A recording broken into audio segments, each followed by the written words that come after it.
Kani kadai ke Pati CTV, bat pidang pek yaki kubor baman kasni. Kani kadai ke Jelang, Jong kakan hon Rotary Club of Orchid City Shilllong. Kabalalong haka life hotel ubna jiliu balala, ha Pinewood Hotel Shilllong. Kani ke Jelang kalong ke Shimti jong kinukit kam batama jong kani kakan hon. Kabaka samoy trekam jong kanokono kakan hon trekam kalong bay tang sistem tek.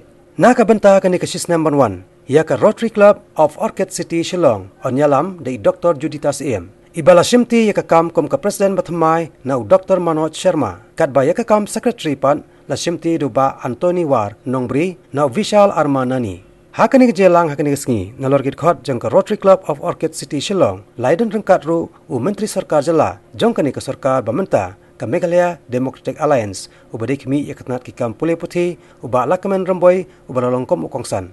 Habayatho ia jing terikam jong kani kakan hon hakani ke sistem balalain Secretary Barem ulayatho ba ke Rotary Club of Orchid City Shilllong hakani ke sistem balalain karena senyang sibon hak imlang salang kentop ia jing ajerap silak tingka ia ke yeng reconsuet jong ke Reach Shilllong Ministries ke belatem kum ke lawai ba pernai nang ta ke jing rap bantau ki classroom jong ke Sangkasi Lower Primary School Umpling ke jing sna ia ke jakalej bar hak skol Pine Mount Shilllong bat kiwe de ke jing rap hak kiwe ki skol ki badan hakani ke nong ba Shilllong.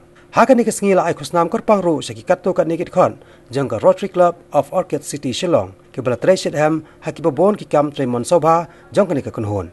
I sincerely thank my fellow Rotarians for giving me a chance to serve as president for the prestigious club of Rotary Club of Orchid City Shilllong. The service for this year will be focused on all 5 areas, and we will give impetus to health, especially to children, cancer in women, not only to Zone 10, but to other zones as well.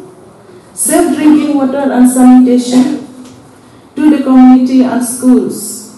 Happy schools will get importance. Teachers and livelihood training and sustainability will be embarked, and not to forget the Mother Earth program. This is a huge task, and without the support of my fellow member Rotarians, it is not feasible. But of course, together we will and we can.